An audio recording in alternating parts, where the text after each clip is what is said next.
In die week toe draai ek het weer hierdie week na 2 pastore toe gedraai en by hulle gaan kuier en net bietjie geworstel oor wat is waarheid. Kan 'n mens opinie sê oor die goed of is dit feite? Is God wie hy sê hy is die waarheid, en kan 'n mens eensgesindheid, kan 'n mens eenheid hê in baie van die goed wat die kerk verdeel. Is dit dinge waaroor ons kan stry tot ons by die waarheid uitkom. En dit is baie interessant en baie lekker. En soos dit ons draai na die waarheid wat 'n doringkroon is, dis hoekom die doringkroon daar is. En gaan kyk net na dinge wat die kerk baie mee worstel, goed oor die Heilige Gees, goed oor die krag agter ons evangelie. Ons het gedraai na verskillende dinge toe. Ons het bietjie vir julle probeer wys dat die Ou Testament is 'n kragtige vors van reinheid en hoe om ons heilig te maak. Laasweek het ons so 'n bietjie die boek Levitikus bo op die boek Handelinge gaan sit, om vir julle te wys dat God dieselfde storie oor en oor vertel. So ons het gaan kyk na die rede oor hoekom ons na heiligmaking streef. Onthou wat ons aanhou sê hierso, en dit gaan julle vandag weer sien, soos elke week, die kerk is in konflik oor die wet van God as gevolg van 'n miskonsepsie van die Rooms-Katolieke kerk en elke godsdiens onder die son. En wanneer Christendom na die bure om ons, soos Israel, kyk na die bure om hulle, en wanneer ons begin dink en leef soos die bure om ons, die nasies om ons, die godsdienste om ons, dan gaan ons na die Bybel toe en ons lees hom verkeerd. En daarom sê hy, bly weg van die ander nasies, bly weg van hoe ander mense dink, want julle is anders, julle moet anders dink, en elke godsdiens het werke en word gered deur werke, en as jy na die Nuwe Testament toe gaan en die Nuwe Testament begin praat oor die wet is verby, die wet is klaar, dan is dit omdat hy vir ons kom wys het, ons dade red ons nie. En so hoekom sal jy dan na heiligmaking streef, as dit niks met jou redding te doen het nie? In hierdie week was ek by 'n groep gewees en was al weer 'n video gespeel deur 'n pastoor wat sê, as jy dit en dit doen, moet jy oppas, jy gaan dalk hel toe gaan. En dade was gekoppel aan redding. En dit het my so kwaad gemaak, want dis wat elke godsdiens onder die son sê, insluitend die Katolieke wat vir 1000 jaar die Bybel toegesluit het gesê, jou dade is gekoppel aan jou redding. Dis nie waar nie. Maar omdat dit so maklik klink, begin ons as Christene kyk na mense wat roekeloos lewe en sê hulle is Christene. En dan sê ons vir hulle, dit kan mos nie reg wees nie, waar is jou vrug? En dan in plek om te fokus op heiligmaking, begin ons hulle verdoem hel toe, of sê hulle gaan nie gered word nie. Maar die fokus hier is heiligmaking, dis die waarheid. En dis 'n doringkroon. En so hoekom sal jy hom op jou kop sit? Hoekom sal jy die lyding van heiligmaking in jou vlees dra? Hoekom sal jy rein bly totdat jy getroud is? Hoekom sal jy wegbly van woorde en vloeke en die tipe goeders? Hoekom sal jy dit doen? Dit is 'n doringkroon. Rede? Want God sê so, wees heilig, want ek is heilig. Want Jesus sê, gaan wees die sout, gaan wees die lig. Jy kan nie sout wees nie, jy kan nie lig wees nie, tensy jy na heiligmaking streef nie. Want wat moet die wêreld in jou sien? As jy net 'n vuil vloerlap is wat gered is, wat moet hulle in jou sien? En so wanneer jy vir hom wil begin skyn, dan begin jy na heiligmaking streef en hy sê, wees soos ek. Wees heilig, want ek is heilig. Dis jou enigste rede, hoekom jy deur hierdie moeilike proses van heiligmaking sal stoei jou hele lewe lank. Ons het laasweek gaan kyk na die etiek daarvan, en ek het vir julle gesê, gaan lees Levitikus 19. En ek weet nie wie van julle het nie, as jy nie het nie, jy het nog 'n kans, give him another chance. Levitikus 19 is die boek in die Ou Testament wat die meeste aangehaal word, deur almal in die Nuwe Testament, insluitend Jesus, en Levitikus 19 is soos wat die Ou Testament sal sê, is die opsomming van die wet. 30 reëls. 30 reëls in Levitikus 19. Die eerste week toe ek praat oor Levitikus, hou ek aan sê Lukas. Want Levitikus 19. En ons sê die wet is te moeilik. Ons kan nie die wet gehoorsaam nie, ons kan nie die wet doen nie. Ons is vry van die wet want dit is te moeilik. Jy sê dit want jy het nog nie Levitikus 19 gelees nie. Levitikus 19 sê, staan op as ou mense in die vertrek instap. Is dit moeilik om te sê oom en tannie? Levitikus 19 sê, hê respek vir mense met gestremthede. Is dit vir jou moeilik? Levitikus 19 sê, moenie betrokke raak met towerny en oorspel nie. Is dit vir jou moeilik? Levitikus 19 sê, moenie selfsugtig wees en al jou geld op jouself spandeer nie. Is dit vir jou moeilik? Levitikus 19 se reëls is inteendeel so eenvoudig en so maklik om in jou lewe in te bou as 'n poging vir heiligmaking, dat meeste van julle doen dit sonder om te dink, want julle het groot geword in Christelike huise vir wie hierdie reëls belangrik was. Julle het groot geword met oumas en oupas en mammas en pappas wat hierdie goed geleef het. Die Afrikaner het in hierdie land ingekom met die Bybel en die wet van God was sinoniem aan hoe die Afrikaner die land sou beïnvloed. Om dit rein te maak, om dit skoon te maak en die boosheid uit die land uit te vat. Presies soos wat Israel veronderstel was om te doen in die land Kanaan. Maar nou leef ons in 'n generasie waar jong mense begin om weg te beweeg van wat 'n land skoon maak, weg te beweeg van heiligmaking en terug te val na wat ook al. Jou opinie, my opinie, ons doen wat ons wil, ons is vry in die gees en ek maak soos ek smaak. En ek sê vir julle, dis gevaarlik. En dan sê party Christene vir sulke jong mense, oppas, jy gaan hel toe, en dan sê hulle, wel, dan gaan ek nou maar. En dan raak die bloed van Jesus ewe skielik nie meer so kragtig soos wat dit is nie. En so pas op, gaan stoei met Levitikus 19, en gaan kyk of jy die hare aan die kant van jou gesig moet afsny. Maar gaan stoei met dit, ons kan daaroor praat, maar dis lekker, gaan kyk daarna. En so waarna ek vandag wil draai, om so 'n bietjie te stop en te fokus, Vrydag is die 31ste Oktober. En in ons wêreld staan dit bekend as Halloween, en dit het bekend gestaan as Halloween lank voor mense begin sê dis 'n duiwelse dag. En dit is vir my so mooi dat vir 500 jaar beklei die kerk oor dit wat ek vandag met julle oor gaan praat. Vir 500 jaar. Nie langer is dit nie, vir 500 jaar. Want 500 jaar terug, daag daar 'n man op met die naam Martin Luther, 'n pastoortjie, 'n doodgewone pastoortjie wat studeer, hy het die wette gestudeer. Sy thesis was op moraliteit, hoe leef 'n Christen? En hy kyk na sy kerk, die Katolieke kerk, die enigste kerk wat bestaan is die Katolieke kerk. En hy hou sy kerk dop, daar in Germany, daar in Duitsland, en hy hou sy kerk dop. En predikante begin van Italië afkom en begin preek in sy kerk, om sy kerk, het die reg van die paus om sekere dinge te begin preek. En hierdie pastoortjie luister na wat hierdie pastore wat gestuur is deur die synode, die groot kokkedore daarbo in Italië. En hy luister wat hulle preek en hy sê vir homself, dis nie Bybels nie. Dis verkeerd. Dis nie reg nie. En in sy hart begin daar 'n worsteling kom oor waarheid. En nie net dit nie, maar hulle kom al hoe nader na sy vlok, na sy kerk toe, en sy mense in sy kerk begin vir hom vra. Maar hierdie pastore wat van ons synode afkom, begin hierdie goed sê. Is dit waar, Martin Luther? En hy skryf 'n brief, 95 vraagstukke. En wat hy vra is, hoe antwoord ek my mense, as julle predikante preek wat nie in die Bybel staan nie? Ek kan niks anders vir hulle sê as, julle is verkeerd nie. En wil julle regtig hê, ek moet vir die mense sê, die groot kokkedore in Italië is almal verkeerd?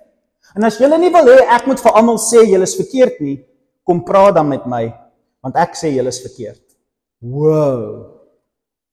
En hy vat sy 95 vraagstukke en hy hamer dit teen die deur vas van sy plaaslike kerk op die 31ste Oktober. Want daai aand word genoem die heiligste aand in die Romeinse kalender wat mense opgedink het, soos Kersfees. Mense kies 'n dag en hulle kies 'n dag wanneer hulle nou aan God gaan wy om vir hom dankie te sê. Die 1 November, All Hallows Day. En op die 31ste Oktober gaan almal bymekaar kom en hulle gaan al hulle besittings bring om jammer te sê vir hulle sondes. Hulle gaan nou dinge in die kerk inbring om te sê, ek weet ons leef nie heilig nie. Ek weet ons hoereer, ek weet ons vloek, ek weet ons doen verkeerde goed. Maar die kerk sê, as ek betaal, sal ek vergewe word. Ek kan leef soos ek wil, maar as ek net genoeg geld gee, gaan ek hemel toe. As my werke nie mooi is nie, dan moet my werke net dan moet ek daai werke toemooi gooi met nog werke. So as ek gevloek het, dan gee ek net 'n paar stukke klere, dan word my vloekwoorde vergewe. En heiligmaking is in die gedrang. Nie redding nie, heiligmaking is in die gedrang. En hy slaan daai goed vas in die kerk deur en hy sê môre as die hele dorp, vanaand as die hele dorp hier in hierdie kerk instap, wil ek hê hulle moet sien. Wat hulle doen, gaan hulle nie heilig maak nie. Inteendeel, wat hulle doen, mag hulle dalk wegvat van die waarheid af. ware redding. En weet julle wat het hom kwaad gemaak? Weet julle hoekom het al die predikante kom preek by hom en begin vra vir geld en vir besittings, want hulle het sonde gedoen, nou moet hulle jammer sê, want hulle het hierdie ding probeer bou. Ek het die voorreg gehad om daar te wees, ek was daar, ek het daar rondgeloop, ek was daar binne. Ek het die voorreg gehad om daarin te stap met die geskiedenis wat ek ken, wat hierdie ding gebou het.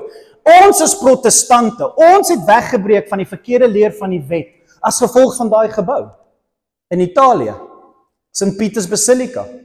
Julle sit hier, en julle is nie katholieke nie, as gevolg van daai gebou.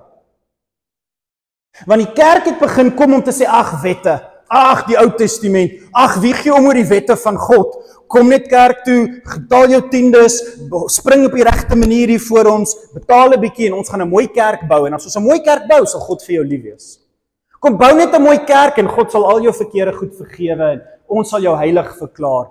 En hulle wil daai ding bou, en hulle kom na Martin Luther se dorpie toe en sê, gee vir ons geld, ons wil 'n kerk bou.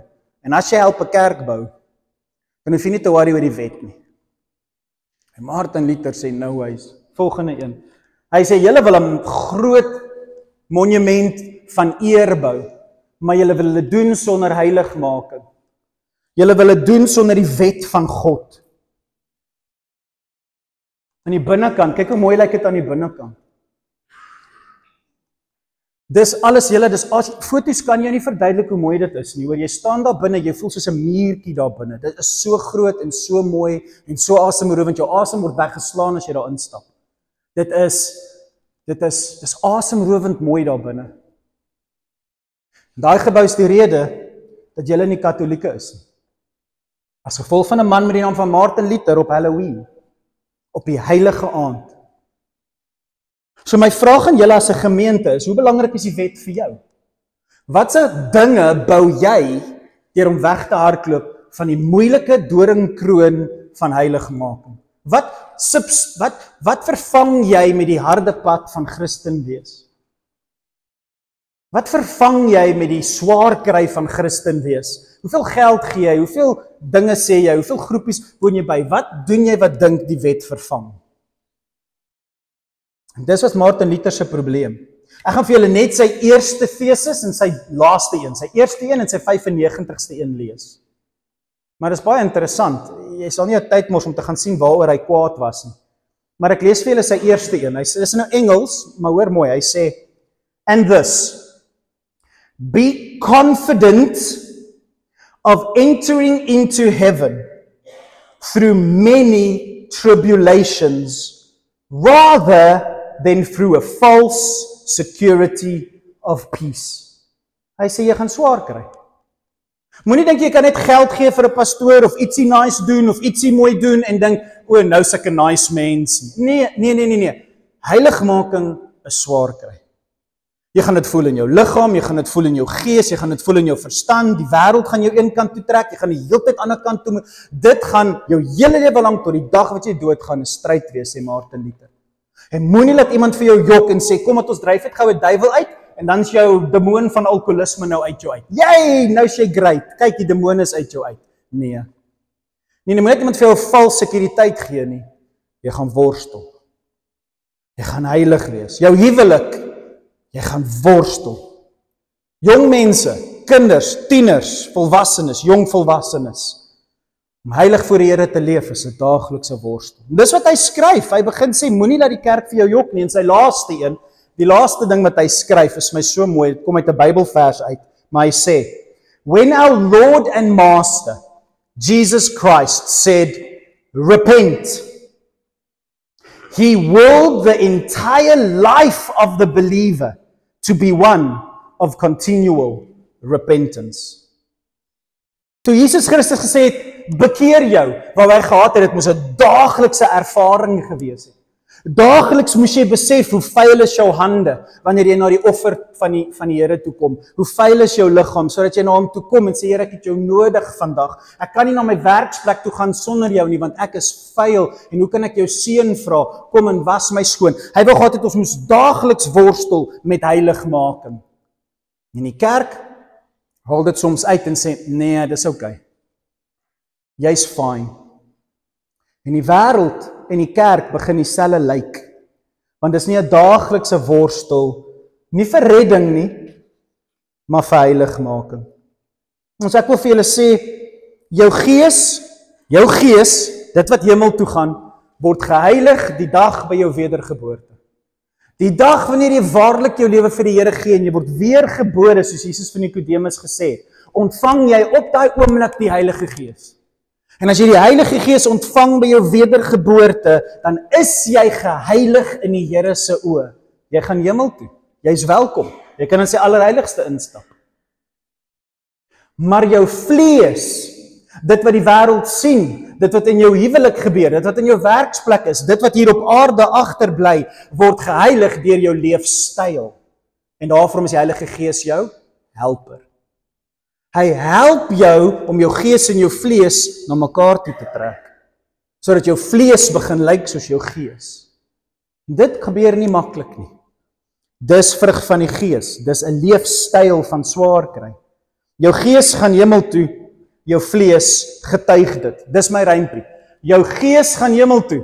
As jy sê Jesus Christus is my redder, saligmaker en Paasfees is die krag van die evangelie, well done, ons kan nie wag om mekaar daarbo te sien nie. Jou gees gaan hemel toe, maar getuig jou vlees dit. Sê jou leefstyl, ek is geheilig deur sy bloed. Dis die vraag van die Nuwe Testament.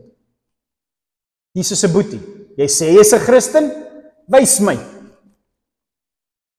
Jy sê jy leef vir die Here, wys my. Heiligmaking is 'n moeilike proses, maar een wat Christene nie ook moet opgee nie. En so ek wil in 'n paar versies inspring. Ek wil net vir julle sê die hele Bybel is so mooi. Kan ek net vinnig vir julle hierdie sê? Die eerste 5 boeke van die Bybel, die wetsboeke, bewys vir jou 'n baie mooi ding. Dit sê vir jou, ons het die wet nodig. Ons het dringend die wet nodig. Jy gaan lees daai boeke en jy sien die slawerny en jy sien die mensdom en die sonde om ons en hoe die wêreld. Ons het God se wet nodig want ons weet nie wat dit beteken om 'n mens te wees nie. Beeld van God. En dan sien ons behoefte aan die wet. Dan lees jy al die geskiedenisboeke, alles van Joshua, al die pad deur tot Nehemia, Ester. Dan lees jy die geskiedenis van die mens en al wat jy in daai boeke lees die heeltyd is, wow, hierdie boeke bewys vir my hoe nodig ons die wet het. Joshua, né? Dink aan rigters. Ons is lief vir jou, Here, en dan doen ons wat ons wil. Ons is lief vir jou, Here, en dan doen ons het die wet so nodig, want ons is so vinnig om te sondig. Dan lees jy die wysheidsboeke en al die profete. En al wat die profete vir jou heeltyd sê is, onthou die wet. Onthou die wet. Al wat die wysheid sê is, draai terug na die Bybel toe, my seun. Draai terug na die waarheid toe, my seun. Al wat die wette, al wat die profete en die wysheidsboeke sê is, moenie die wet vergeet nie. Moenie die wet vergeet nie. God is lief vir jou, maar moenie sy wette vergeet nie. En dan draai jy na die Nuwe Testament toe. En al wat die Nuwe Testament vir jou wys is, hoe leef jy nou in die wet? Hoe leef jy nou as 'n Christen? Hoe wonderlik is dit om vry te wees in die Gees, om na daai wet toe te kyk en sonder veroordeling te doen wat dit sê. Nie bekommerd te wees as jy 'n fout maak, dat jy hel toe gaan of uitgeskop gaan word nie. Die slaan van die wet is weggevat op die kruis en nou kan ek na die wet kyk en daarin leef. En daar is geen veroordeling vir my wanneer ek sukkel met dit nie. En so dit maak my nie meer bang as ek die Ou Testament lees nie. Die Nuwe Testament sê leef in daai wette, want die Heilige Gees is jou helper. En so ek gaan vir ons net 'n paar versies lees in die Bybel en die rede hoekom is die. Julle wat hier sit sê dalk vir my, pastoor, ons hoor jou, maar ons verstaan nie, ons het nie 'n probleem met wat jy sê nie. Hoekom hamer jy so hier op? Dis belangrik. Daar is baie kerke wat worstel oor hierdie. En ek dink baie keer in ons Bybelstudies, ons luister na baie mense stuur vir ons boodskapies. Ek wil hê jy moet uitluister na mense wat die twee goed verkeerd kry. Wat die Nuwe Testament gebruik om vir jong mense of Christene te sê, ja, dis verkeerd om daai goed te doen, maar moenie bekommerd wees om te veel te fokus op die wette nie. En ek is soos 'n wettelose land, is 'n land vol vloeke. En instead dat ons weer onsself in lyn trek en sê, ek wil soos my God wees. Hy is heilig, ek is heilig. Moenie laat enige iemand die wil van God, die wet van God minder maak in jou oë nie. Daar's nie een wet wat lelik is nie. Daar's nie een wet wat lelik is nie. Handelinge 24 is Paulus aan die einde van sy lewe. Hy is in Jerusalem en hulle het hom gearresteer en hulle gaan hom Rome toe vat en dan gaan hy 'n bietjie ontspan en dan gaan hulle hom doodmaak daar in Rome. Hy het klaar sy 3 reise gedoen, hy het klaar sy briefies basies geskryf, wel van hulle, hy het later in Rome gaan skryf. So hy is aan die einde van sy reis. Hoor wat sê hy in Handelinge 24. Die ou wat almal sê, Paulus sê ons is nie meer onder die wet nie. Paulus sê ons hoef nie meer na die wette te luister nie. Paulus sê ons hoef nie meer daai goed te gehoorsaam nie. Hoor wat sê Paulus, die skrywer van meeste van ons Nuwe Testament, in Handelinge 24. Dit erken ek nou vir julle, fariseërs, skrifgeleerders, julle Jode wat my nou wil doodmaak. Ek erken vir julle die volgende. Die God van my voorvaders dien ek volgens die pad. Dis Christendom. Sê ek dien ons God in die manier hoe Christene dit doen. Julle noem ons splintergroepe. Maar ek handhaaf alles wat in die wet voorgeskryf is en in die profeteboeke geskryf staan. Paulus sê ek is 'n Jood. Ek doen alles wat in die Ou Testament staan. Daar's nie een ding in die Ou Testament wat vir my lelik is nie. Ek doen dit alles. Nou wil jy my kom aankla as iemand wat die wet breek of sulke simpel goed. Hy sê hey, die wet is mooi, ek doen die wet. Dan skryf hy hierso, sê maar ek het my hoop op God gestel. Ja, ek doen die wet. Ja, ek luister wat die Bybel sê. Ja, as die Bybel sê doen dit, dan worstel ek met Here, wat bedoel u? Ek verstaan nie so lekker nie. Wat sê u vir my? Ek worstel met die wet, maar my hoop is nie in die wet nie. My hoop is in God. En dan sê hy hierso, ek het my hoop in God gestel.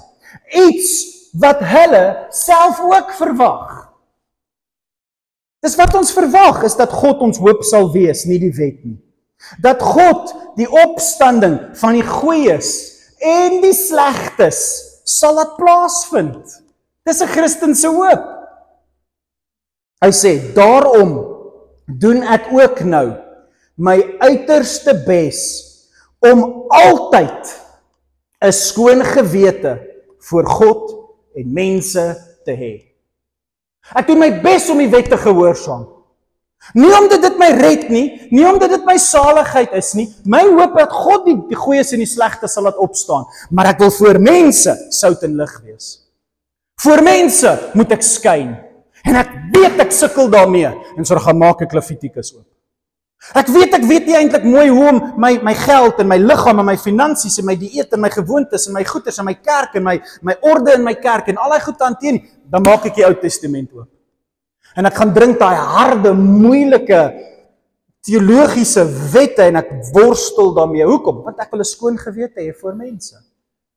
Dis al wat die Nuwe Testament die hele tyd vir ons sê, is kom ek leer julle hoe om die wette toe te pas. Die interpretasie van die wet vind ons die hele tyd in die Nuwe Testament.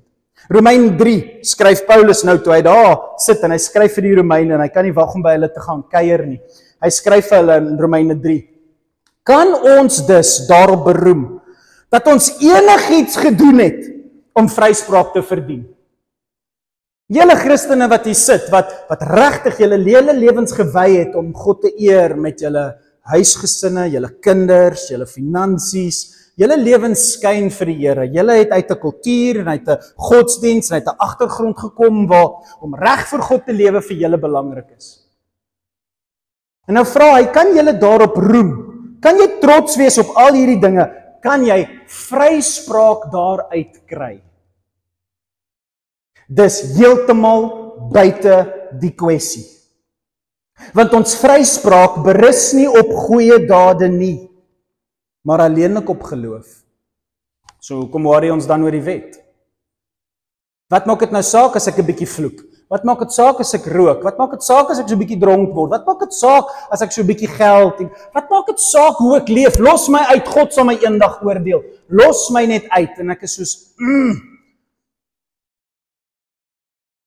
Ons is immers daarvan oortuig dat mense vrygespreek word deurdat hulle glo en nie deur wetsgehoorsaming nie. Moet nooit mense veroordeel as hulle sondaars is en vir hulle sê, as jy nie bang, jy gaan hel toe, maak altyd die kruis van Jesus sterker en nie swakker nie. Jy kyk na iemand wat vloek en jy sê nie vir hom, so 'n mond kan nie hemel toe gaan nie. Jy verstaan nie wet verkeerd. Jy verstaan nie wet verkeerd. Jy het 'n vriend en hy vloek, so 'n mond kan nie hemel toe gaan nie. En so hy vriend van jou vloek en jy sê, is jy nie bly dat 'n mond wat so vieslik praat kan hemel toe gaan nie? Is jy nie bly dat Jesus jou so lief het, dat met daai vloeke woorde wat uit jou mond uitkom, dat hy vir jou gesterf het, sodat in spite van die feit dat jy nie na heiligmaking streef nie, jy dit kan maak nie? Is jy nie bly hy is so lief vir jou nie? Dis hoe jy met jong mense werk, dis hoe jy met die wêreld werk wat daar buite verkeerd leef. Dis hoe jy met mense werk wat met sonde te doen gaan. Jy dreig hulle nie met die hel nie, die wet het niks met die hemel en die hel te doen nie. Jy gaan na hulle toe en sê, as jy nie bly jy kan hemel toe gaan nie, wil jy nie vir hom dankie sê deur om net beter te probeer wees nie. Wil jy net probeer om vir hom dankie te sê, gaan was sy kar, maak iets skoon. Skoonheid is wat die Here op fokus, né? Cleanliness is next to godliness. Wil jy nie jou mond 'n bietjie skoon maak om net vir hom dankie te sê nie? Dankie dat jy hemel toe kan gaan, jy wat so baie vloek nie. Moenie die wet gebruik om die kruis minder te maak nie. Die wet het niks te doen met redding nie. Christus is die perfekte wet vir ons. Maar, ons gebruik die wet vir heiligmaking. Per slot van sake, is God nie net 'n God van die Jode nie, maar ook van mense wat nie omgee oor die wet nie. Vir mense soos nie Jode, mense wat nou net tot bekering gekom het. Daar is net een God, en daar is net een manier om sy vryspraak te ontvang. Hy spreek mense vry, net deurdat hulle glo. En dit geld vir Jode, sowel as nie Jode. Dis wat Martin Luther gesê het. Sê, julle wil vir mense sê, hulle kan nou vergewe word of geheilig word deur dit en dat. Soos, nee, julle maak Jesus baie min. Moenie as julle wat hier voor my sit, begin streef na heiligmaking, ooit die kruis minder maak, omdat jy meer heilig is as die Christen of die persoon langs jou. Onthou Halloween, heilige nag. Onthou, Halloween beteken iets. Ons is gered as gevolg van Christus. As ons die geloof beklemtoon, as ons nou die geloof beklemtoon, want dis wat ons doen, dis wat Martin Luther gedoen het en die kerk in twee geskeur het en hoekom ons protestante is. As ons nou die geloof beklemtoon, beteken dit dat ons die wet tersyde stel? Julle nie Jode, julle mense wat nie soos Paulus die wet gehoorsaam nie, julle nie Jode, sê ek nou vir 'n nie Jood, moenie worry oor die wet nie, jy's gered. Stel ek Paulus nou die wet eenkant vir julle Grieke? Natuurlik nie. Hoe dom is jy? Dit is die wet wat jou skoon hou, aan jou vleeswerk. Natuurlik nie. In werklikheid, laat ons die wet juis tot sy reg kom. Ek kan nou doen wat die wet sê, sonder om bang te wees vir die hel. Die wet se reg kom uit, want hy maak my nie meer bang nie. Hy het sy doodangel verloor. Die wet wys ons hoe baie ons Jesus nodig het vir redding en heiligmaking. Jy gaan nie weet hoe nodig jy Jesus het as jy nie na die wet toe draai nie. Hy sê in Romeine 7 hierdie woorde. Luister net mooi, hoor net hoe redeneer hierdie mense 2000 jaar terug oor die wet van God. En verstaan, dit gebeur vandag nog steeds. Maar nou is ons vrygestel van die wet. Ek het regtig al pastore hoor hierdie vers preek en dan haal hulle hierdie woord uit. Omdat hulle meer 'n vrye genade wil preek en almal is welkom en wees wie jy wil en jou seksualiteit en alles maak nie saak nie, God aanvaar almal net soos hulle is. Dan haal hulle hierdie woorde uit en verdraai die Bybel. Hoor mooi. Maar nou is ons vrygestel van die binding van die wet. Jy is nie vrygestel van die wet nie. Jy is vrygestel van die wet se dreigemente. Die binding, dit wat jou bind, moenie die kante van jou hare afsny nie. Oeps. Wat gebeur as ek dit doen? Jy is vrygestel van daai binding dat as ek nie dit op so 'n manier doen nie, dan draai God sy rug op my. As 'n seun rebelleer teen sy pa, moet sy pa hom na die stadspoorte toe vat en hom met klippe doodgooi. dankie tog, ons is nie meer onder die wet nie. Nee. As 'n seun teen sy pa rebelleer, mag ons teen ons pa's rebelleer? Mag ons? Ek wil nie vir die jong mense vra nie, want hulle kom nie meel, mag jy? Natuurlik nie. As hy meel teen sy pa rebelleer, gaan sy pa hom doodgooi met jy mag mos nie, ons is nie vry, ons sê hy wet beteken nog steeds dieselfde. Maar wat? Die binding, gooi hom dood met klippe. Jy is ongered. Jou redding is nie bewerk nie, want jy was disrespekvol teenoor jou pa. 'n Disrespekvolle seun kan hemel toe gaan. Kan jy dit glo? Dit gaan my verstand te bowe, dat sy genade so onverdiend goed is. Geen disrespekvolle seun, wat disrespekvol is teenoor sy ma, behoort hemel toe te gaan nie. Ek sou nie so 'n seun hemel toe toelaat nie. Maar 'n disrespekvolle seun is vry van die binding van die wet. Dit is asemrowend dat God daai vloek aan die einde van hy wet van ons al weggevat het, dat die hel nie meer sy krag in die wet het nie. Ons is vrygestel van die binding van die wet, omdat ons saam met Christus gesterf het, kan die wet ons nie meer doodmaak nie. My disrespek kan my nie meer doodmaak en hel toevat nie. Maar ek gaan nie sout en lig wees as ek disrespekvol is met my ouers nie. Ek gaan nie 'n lang lewe hê nie. My lewe gaan swaar wees en ek gaan sukkel. Maar ek gaan nie doodgaan nie. Want ek is reeds dood in Christus. So kom ons motiveer mekaar na heiligmaking. Hy gaan aan, hy sê, daarom kan ons God nou dien. Daarom kan ons God nou dien. Hoe dien jy hom? Jy dien hom deur die wet. Jy dien hom deur hom na hom toe te kom op sekere maniere en op sekere dinge te doen wat hy vir ons gevra het hoe om dit te doen. Hy sê, nou kan ons hom dien. Hulle kon hom nie dien toe die wet nog hierdie asemrowende binding gehad het nie. Maar nou kan ons hom dien, want die binding is weg. Hy sê, daarom kan ons hom nou dien met 'n nuutheid. Anders. Want die Gees bring dit. Nie op die ou manier van wetsgehoorsaming aan die letter van die wet nie. Jy lees mos nie meer, ek wil jy die Bybel oop, dan staan jy daar soos, okay, ons moet nou, wat? Het jy ooit gaan kyk na die wet en gaan wonder, wat wil hierdie wet aan my kommunikeer? Wat beteken dit om 'n mens te wees? Hoe lyk dit om te leef vir God? En jy is nie meer gebind aan een of ander letter wat sê, so! Dis nee,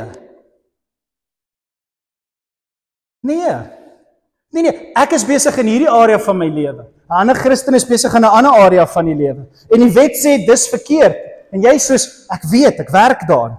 Ek is besig, ek stoei daarmee. Maar ken julle Bybels, wanneer Paulus kom en hy sê, daar's party van ons wat sterk is in die geloof, en party van ons wat swak is in die geloof. Party van julle wat selfs hier voor my sit, is so swak in die geloof, julle noem julle self vegetarians. Paulus sê dit. Die letter van die wet. Daniel het nie vleis geëet nie. Het jy geweet Adam en Eva het nie vleis geëet nie? En Paulus kom en hy sê, waarvan praat jy? Ons is nie meer gebind aan een of ander letter van die wet nie. Die vraag is, wat is goed vir jou? Wat help jou skyn? Wat sê die wet oor wat goed is vir jou? En so daarmee worstel, hy sê, nou loop ons weg van die wet, want ons weet nie om te worstel, die kritiese denke. Hy sê, nee. Ons is vry van hierdie binding van mag ek nie. Moet ek nie. Wat is goed vir jou? Hy gaan aan, hy sê, suggereer ek daarmee dat die wet van Moses nou sondig is, en ons kan hierdie letter van die wet nou net weggooi? Hoegenaamd nie. Inteendeel, dit was juis die wet wat my van sonde bewus gemaak het. Ek sou byvoorbeeld nooit besef het wat sonde beteken het, as die wet nie gesê het, jy mag nie begeer nie. Baie Christene leef net soos wat hulle wil, want hulle ken nie die wet van God nie. Baie Christene kom weg met moord, want hulle ken nie die wet van God nie. En so die Heilige Gees kan hulle nie aankla nie, want hulle is soos die sonder die wet. En so hulle leef daar buite, so skobbejakke, mans is disrespekvol met hulle vrouens, want hulle weet nie, een van die wette sê hoe jy jou vrou moet hanteer nie. So Christenmans kom weg daarmee. Ek is die koning en profeet en priester, vrou, shut up en luister vir my. Want die wet sê, ek is jou hoof.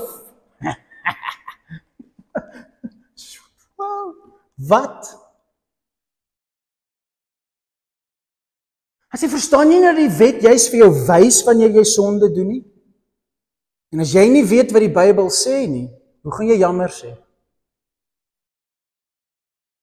Dis tyd dat ons weer as 'n nasie wat wetteloos leef, as Christene, nie die wet weggooi nie, maar terugdraai om bewus te word van ons sonde, sodat ons Jesus se redding meer en meer nodig het. Ek sou byvoorbeeld nooit geweet het iets is verkeerd as ek dit nie gelees het nie. Sonde is deur hierdie gebod gestimuleer en het allerlei sondige begeertes in my in die gang gesit. Sonder die wet sou die sonde nie daardie vermoë gehad het nie. Wat bedoel hy? Eva. Alles was fyn in die paradys. Alles was honkie-dorie. Niks was verkeerd nie. Hulle het met God gewandel en alles was fyn en toe ewe skielik maak God sy mond oop en hy sê, sien jy daai boom? Moenie van hom eet nie. As God nie dit gesê het nie, sou alles mos fyn gewees het in die tuin van Eden. Maar toe God sê, daai boom, los hom. Toe kom maar so 'n stemmetjie in die boom en hy sê vir Eva, Eva, lyk hierdie boomvruggie nie lekker nie. En hy gebod stimuleer haar. En sy sien, maar dit lyk goed om te eet. Aangenaam vir die oog. En dit kan jou wys maak. En ewe skielik staan Eva by redding.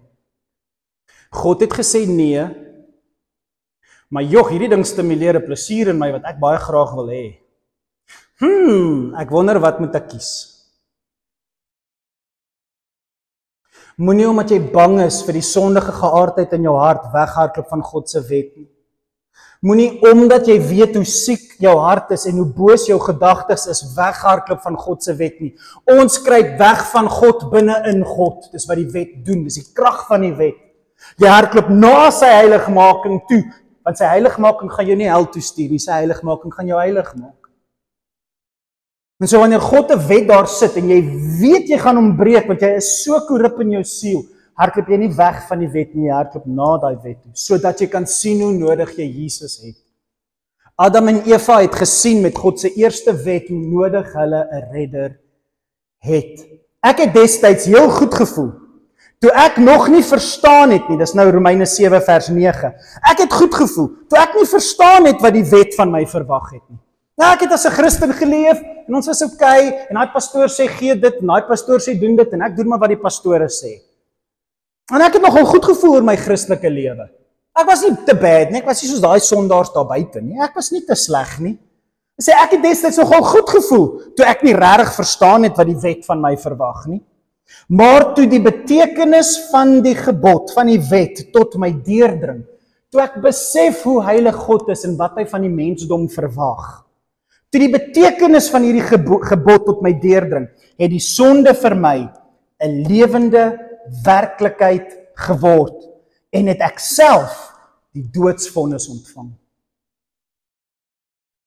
Toe ek agterkom wat God verwag van 'n jong man in hierdie wêreld, en wat die wêreld vir 'n jong man verkoop en wat God van 'n jong man vra. Toe ek besef wat God van 'n jong man vra, toe ontvang ek 'n doodsvonnis. Want my lewe is so ver van wat God vra. Ek gaan hel toe. Ek is 'n groot probleem. O Here Jesus Christus, red my. U moet my help, want ek kan nie doen wat jy sê nie. Of, jy kyk net nie na die wet nie. En soos Martin Luther sê, jy het hierdie vals sekuriteit van vrede. Maar laat die wet jou dryf na die krag van ons evangelie, die kruis van Jesus. Jy sien, hier kom Paulus en hy sê, ek moes die wet reg interpreteer. Die I van rein, rede, etiek, interpretasie. Paulus sê, ek moes die wet reg interpreteer, toe ek het lees en ek sien wat dit sê, toe besef ek hoe nodig ek Jesus het. Baie Christene leef sonder 'n behoefte aan Jesus, hulle erken hom met hulle mond, maar hulle leef nie in afhanklikheid van hom nie, want hulle dink hulle is sonder die wet.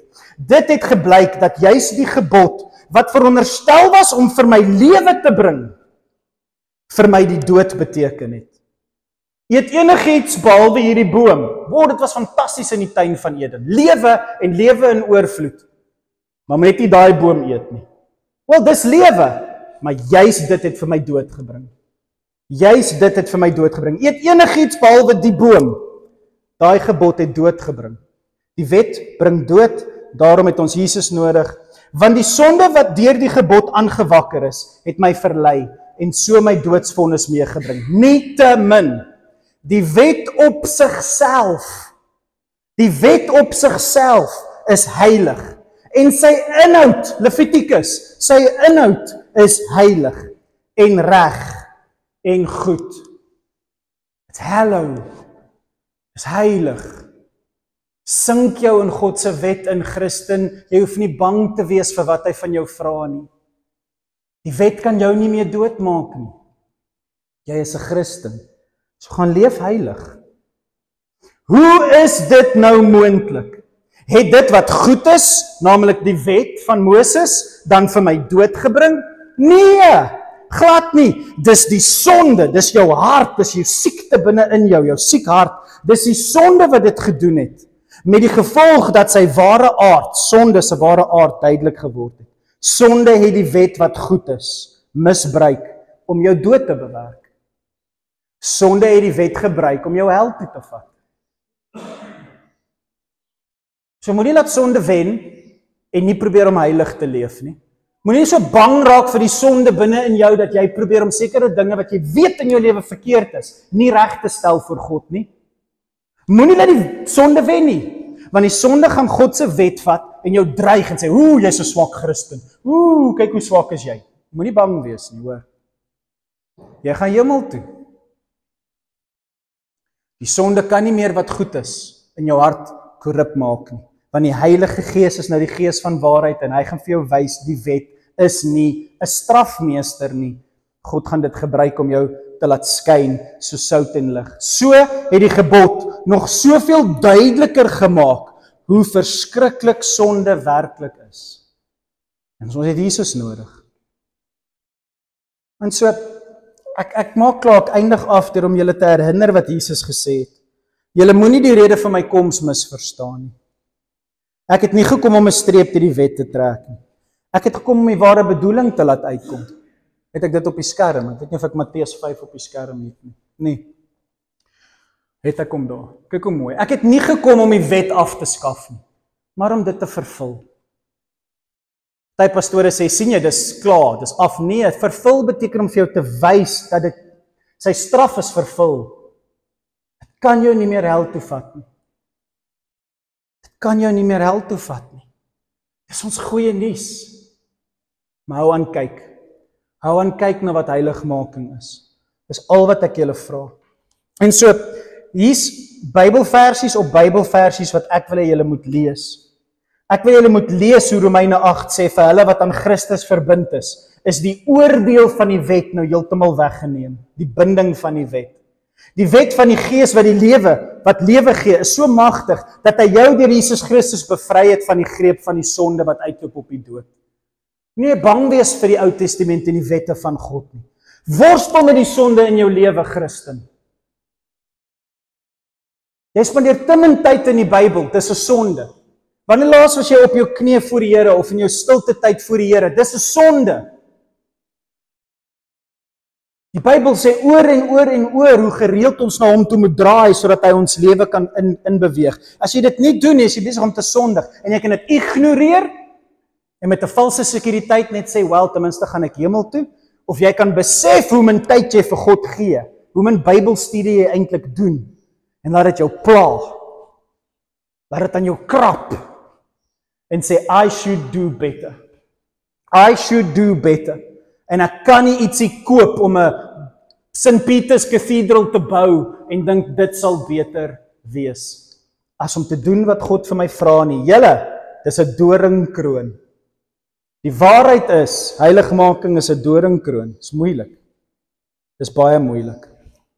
En so gaan lees dit asseblief. In Romeine 13 haal Paulus 1, 2, 3, 4, 5 keer die boek Levitikus aan. In een kort stukkie haal hy die hele tyd Levitikus aan. Hy draai sy gehoor terug na die boek Levitikus toe. Betaal alles wat julle verskuldig is aan mense. Levitikus 19, dis een van die wette in Levitikus 19. Betaal mense wat julle is skuld. Doen daai wet, maar onthou dit. Die een rekening wat jy vir altyd verskuldig sal bly is liefde. Kyk na die wet, maar onthou om mense in liefde te hanteer, veral sondaars, veral mense wat nie na heiligmaking streef nie. Jy skuld hulle liefde. As jy jou naaste liefhet, vervul jy die wet. Dis Levitikus, dit staan in Levitikus 19. Jy moet mense lief hê. Want elke verbod teen egbreek en moord en diefstal en verkeerde begeertes en watter ander een daar ook al mag wees, al die wette in die Ou Testament, word opgesom in hierdie een mooi opdrag. 'n Opsomming is nie die finale produk nie. Ek weet van julle as julle 'n boek lees, sê ek het daai boek gelees, nie hierdie opsomming gelees. Jy kan nie vir my sê jy het 'n boek gelees as jy sê opsomming gelees het nie. Baie van ons sê soos, nee, die wet is opgesom, jy moet jou naaste lief hê soos jouself. Boom, daar, ek het dit. Nee, dis die opsomming. Dis die kern, dis die hart, dis hoe jy die wet lees. Maar ken jy die wette? Het jy daarmee gaan worstel? So die opsomming, die fokus, hoe jy die wet lees, sê dit so mooi. Hy sê hierso, jy moet jou medemens net so lief hê soos jouself. Dis Levitikus. Die liefde doen niemand kwaad aan nie. Klink soos 1 Korintiërs 13. Daarom voldoen die liefde aan al God se vereistes. As jy lief het, dan kan jy na heiligmaking begin streef. Julle moet hierdie dinge doen omdat julle besef dat die tyd besig is om uit te loop. Leefgemeente. My preek vir vandag is dalk gecompliseerd, dalk moeilik, dalk sê soos Evelyn, ons verstaan hierdie goed klaar. Luister hier, die tyd is besig om uit te loop. Dit is dringend tyd om wakker te word. Ek lees Romeine 13 vir julle. Dis dringend tyd om wakker te word. Want die tyd van ons finale verlossing is nou alweer 'n hele ent nader as toe ons eers gelowig geword het. Die nag is naby aan verby, die dag is so te sê hier. Kom ons trek daardie vuil, sondige klere uit, wat in die donker tuis hoort, dis Levitikus. Levitikus praat oor vuil klere, wat mold en goed wat in die donker groei op jou klere is. Hy weet sy gehoor ken die wette van God, en hy sê, trek daai Levitikus vuil klere, Levitikus vertel jou wat om met vuil klere te doen. Trek al die vuil klere uit, en kom ons trek die wapenrusting aan, wat pas by 'n lewe in die lig. Come on, so doringkroon, gaan veg 'n bietjie met die wet, gaan veg om beter te doen, Christene. Ons in hierdie gemeente gaan beter doen in die dorp. Ons gaan uitgaan en ons gaan nooi wees met mense daar buite en ons gaan die vrug van die Gees dra, want ons stoei met die wet van God. Ons gaan Christene wees wat die wêreld sê, wow, daai mense is amazing. En dan gaan jy sê, is omdat ek hier reg het, om na heiligmaking te streef, want my God is heilig. Ons moet ordentlik lewe, sodat die toets van die daglig kan deurstaan. God gaan jou toets, Christen. God gaan jou toets. Moenie 'n fout maak nie. Alles wat jy op aarde gedoen het, gaan aan die lig kom en God gaan daarna kyk. Moenie naak voor hom staan nie. Mag jou heiligheid skyn op die dag van jou verlossing. Leefgemeente, elkeen wat kies om na my te luister, mag jy 'n begeerte in jou koester om goeie werke te doen.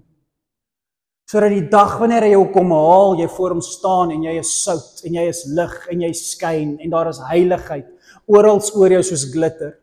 Want jy het naby aan sy hart die wet gekom en die wet het na aan jou gekom deur die Heilige Gees en jy daarin geleef sonder om bang te wees. En hy glimlag oor jou en hy sê, wel gedaan, wel gedaan, wel gedaan. Dit was moeilik, nee. Maar kyk hoe goed het jy gedoen. Want die Heilige Gees het jou in staat gestel om goed te doen. En so ek eindig met Deuteronomium 30, 'n Ou Testament versie. Moses gaan doodgaan in die volgende hoofstuk. In die volgende hoofstuk gaan Moses sterf. En net voordat Moses sterf, die een wat al hierdie wette, 5 boeke se wette vir ons gegee het, Voordat Moses gaan doodgaan, sê hy hierdie vir sy gemeente. Hoor wat sê Moses, Deuteronomium 30. Die Here jou God sal jou hart en die hart van jou nageslag besny, heilig. Die Here gaan in jou hart werk. Jesaja 53, hy gaan in jou hart werk, sodat jy hom met jou hart en met jou siel sal lief hê. Klink dit soos Jesus? Jy moet die Here God lief hê met jou hele hart en siel. Moses het dit al gesê. En dan sê hy, dan sal jy leef. Dis ons gemeente se naam. As jy toelaat dat God jou hart besny met sy wette, sal jy werklik waar begin leef. Vers 8. Dan sal julle weer die Here gehoorsaam en al sy opdragte nakom wat ek vandag vir jou gee. As die Heilige Gees in jou leef en hy besny jou hart, sal jy nie 'n probleem hê om sy wette te gehoorsaam nie. Jy sal opstaan vir ou mense. Jy sal mense met disabilities respekteer. Jy sal nie al jou geld op jouself spandeer nie. Jy sal kyk wat jy aantrek en hoe jy lyk en hoe jy praat en wat jy sê. Daai goed sal vir jou lekker wees om te doen. Hy sê ons sal dan weer al hierdie wette begin gehoorsaam. Hierdie gebod wat ek jou vandag gee, is nie te moeilik vir jou of te ver van jou af nie. Die wette is nie moeilik nie, julle. As jy dink dit is moeilik, is dit omdat jy dit nog nie gelees het nie en dan van pastoor het vir jou vertel hoe moeilik dit is. God se wette is nie moeilik nie. Israel kon dit nie doen nie, want hulle het dit met die verkeerde motief gedoen. Hulle was bang vir God. Jy hoef nie van bang te wees in daai opsig nie. Jesus het jou gered, vers 12. Dit is nie, die wette van God, is nie daarbo in die hemel, dat jy nodig het om te vra, wie sal hemel toe opgaan en dit afbring, sodat ons dit kan hoor en daarvolgens kan lewe nie. Moses het nie 'n verlosser gehad nie. Jy het Jesus. En so as jy vir my sê, pastoor, die wet is daarbo, dis in die hemel, ek verstaan dit nie, dus jy het Jesus. Moses sê, daar staan bo in die hemel, wie sal afkom? Jesus het afgekom en vir jou die wet gebring. Lees die bergpredikasie. Jy staan sonder enige verskoning, want Jesus het die wette tot in jou hart kom inbring. Dan gaan hy fokus op die Heilige Gees, hoor dit sê hy. Dit is ook nie ver, aan die ander kant van die see, dat jy moet sê, wie sal die see oorsteek, om dit vir ons te bring, sodat ons dit kan hoor, en daarvolgens kan lewe nie. Lees die boek Handelinge, kyk na die uitstorting van die Heilige Gees. Hoe mense in Efese, en in Rome, en in Ethiopië, hoe hulle die wet van God hoor, want Paulus het gegaan en het gevat, en Petrus het gevat, en Handelinge 1 vers 8, jy sal krag ontvang, as die Heilige Gees oor jou kom, en jy sal my getuie wees in Jerusalem, Judea, en die uithoeke van die aarde, en toe vervolging toesak, toe gaan die Christene, en hulle plan kerke so ver soos hulle gaan. Moses profeteer vir sy dood, en hy sien hoe die wet, die hele aarde penetreer deur die Heilige Gees. Kerk moet sy wette in hierdie wêreld invat en sê, jy kan dit doen, want die Heilige Gees sal jou die krag gee om dit te doen. En dan laastens God die Vader. Die boodskap is naby aan jou. My wette, Moses sê, my wette wat God vir my gegee het om vir jou te gee, die wette is naby aan jou. Dis op jou lippe, dis in jou hart, sodat jy daarvolgens kan lewe. Jy noem hom Abba, hy's jou pa. Jy kan dit doen, want jy wil mos soos jou pa wees. En of dit die Vader is, en of dit die Seun is, en of dit die Heilige Gees is, die drie eenheid gaan jou dit laat moontlik maak, om beter te doen, Christen. Doen beter daar buite, in elke dimensie van jou lewe. Luister nou, vandag gee ek vir julle 'n keuse, leefgemeente, tussen voorspoed en teespoed. Dis die wette. Wil jy gaan swaar kry? Leef soos jy wil. Wag maar tot jy doodgaan en dan val jy op sy genade. Maar soek jy voorspoed, gaan kyk hoe leef 'n Christen. En dan gaan jy ook 'n keuse gee tussen lewe en tussen dood. Werp jou op die kruis en kies lewe. En as jy die lewe kies, werp jou op God se wette en kies voorspoed. Maar moenie dood kies nie. En moenie teespoed kies nie. Streef na redding en streef na heiligmaking.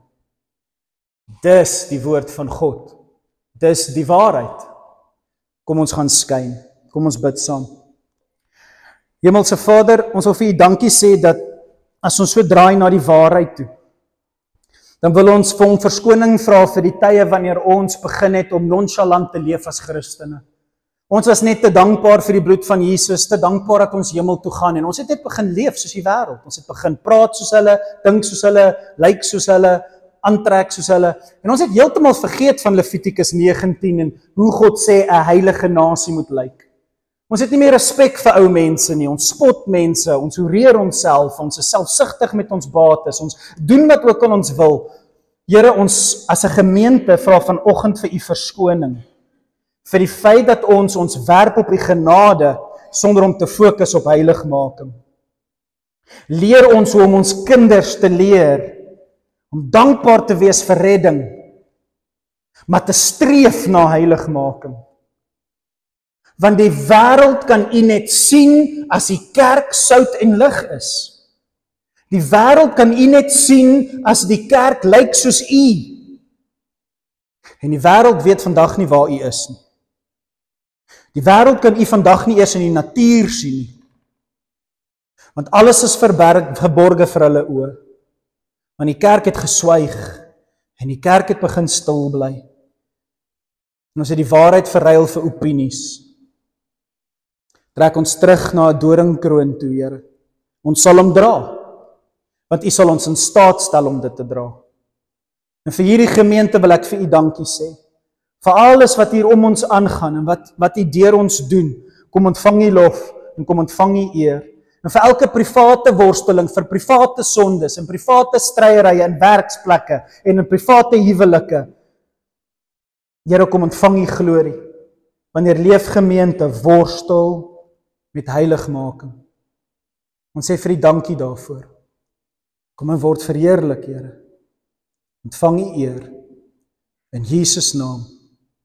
Amen. En amen. Kom ons gaan worstel. Ek's baie lief vir julle. Geniet 'n koppie koffie, kuier lekker saam. Sien julle volgende week, aan eindig ons die reeks af. Totsiens.